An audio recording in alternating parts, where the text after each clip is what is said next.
पांचवी पुतली से महाराज विक्रमादित्य की कहानी सुनकर जैसे ही राजा भोज सिंहासन पर बैठने लगे, तभी उन्हें छठवीं पुतली रवि भामा ने रोक लिया। उसने राजा से पूछा कि क्या सच में वो इस सिंहासन पर बैठने योग्य हैं? रवि भामा ने पूछा, क्या आप में महाराज विक्रमादित्य का वो गुण है जो उन्हें सिंहासन पर बैठने योग्य बनाता था?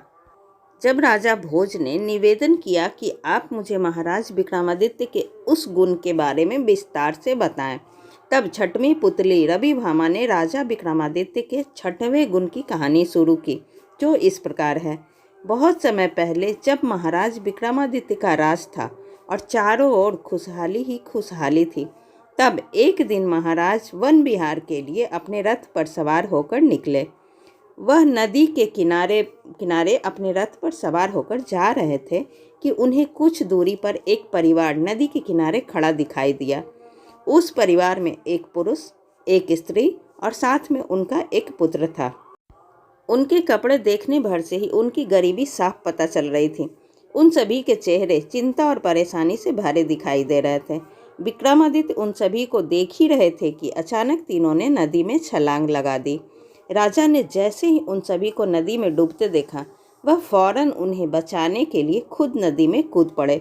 वह अकेले उन तीनों को नहीं बचा सकते थे, इसलिए उन्होंने मदद के लिए बरदान में मिले 2 बेतालों को बुलाया।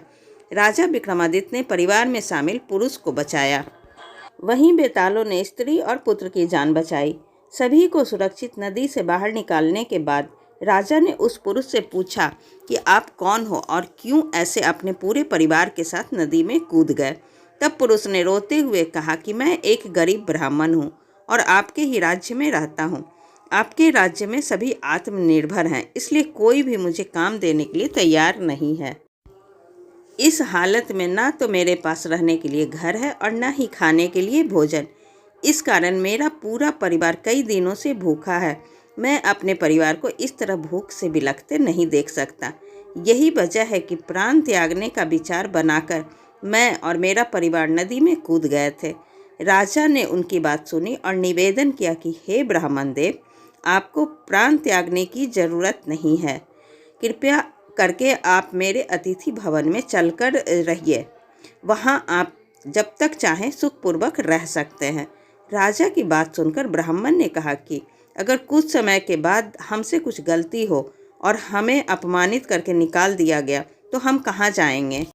राजा ने उसकी यह बात सुनकर वचन दिया कि उन्हें किसी भी प्रकार का कष्ट नहीं होगा और वह जब तक चाहें तब तक सपरिवार उनके अतिथि भवन में आराम से रह सकते हैं।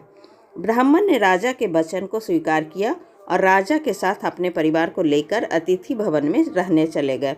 वहाँ वे सुख और आराम से रहने लगे। उनकी सेवा में कभी कोई कमी नहीं की जाती थी।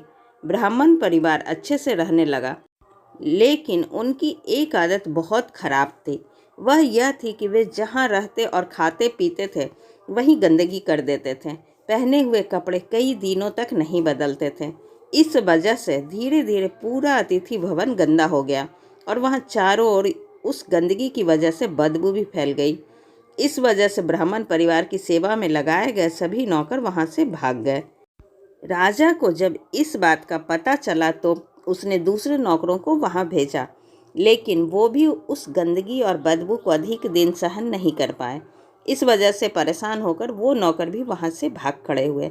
तब राजा ने खुद ब्राह्मण परिवार की सेवा करने की जिम्मेदारी ली। राजा विक्रमादित्य ने खूब मन लगाकर उस ब्राह्मण परिवार की सेवा की और समय पड़ने पर वह ब्राह्मण के पैर दबाने से भी पीछे नहीं हटते थे। ब्राह्मण ने राजा के वचन का फायदा उठाते हुए एक दिन उनसे कहा कि मेरे शरीर पर लगा हुआ मल साफ करके मुझे अच्छी तरह से स्नान करा दो और साफ वस्त्र पहना दो। राजा ने खुशी से उनकी यह बात भी स्वीकार की और जैसे ही वे मल साफ करने के लिए आगे बढ़े, अचानक वह ब्राह्मण देवता के रूप में सामने आ गए। अतिथि गृह में फैली सारी गंदगी अपने आप साफ हो गई। इतना ही नहीं, वह स्थान स्वर्ग के जैसा हो गया और चारों ओर सुगंधित हवा भी बहने लगी। तब देवता ने अपना परिचय देते हुए कहा कि मैं वरुण देव हूँ और आपके नगर में आपकी परीक्षा लेने के लिए आया था। हमने आपके आतिथ्य की बहुत प्रशंसा सुनी थी, जिस कारण मैं पूरे परिवार के साथ यहाँ आया था। मैं आपकी इस सेवा से बहुत प्रसन्न हूँ और वरदान देता हूँ कि आपके नगर में कभी सूखा नहीं पड़ेगा। आपके नगर के हर खेत से 3 प्रकार की फसलें उगेगी। राजा ने हाथ जोड़कर वरुण देव को नमस्कार किया और इसके बाद वरुण देव परिवार के साथ वहाँ से स्वर्ग की ओर चल दिए। महाराज विक्रमादित्य की यह कहानी सुनाते ही रवि भामा वहाँ से उड़ गई। ऐसी ही अच्छी और ज्ञानवर्धक कहानी सुनने के लिए प्लीज़ आप सब मेरे चैनल को सब्सक्राइब ज़रूर करें। तब तक के लिए बाय बाय।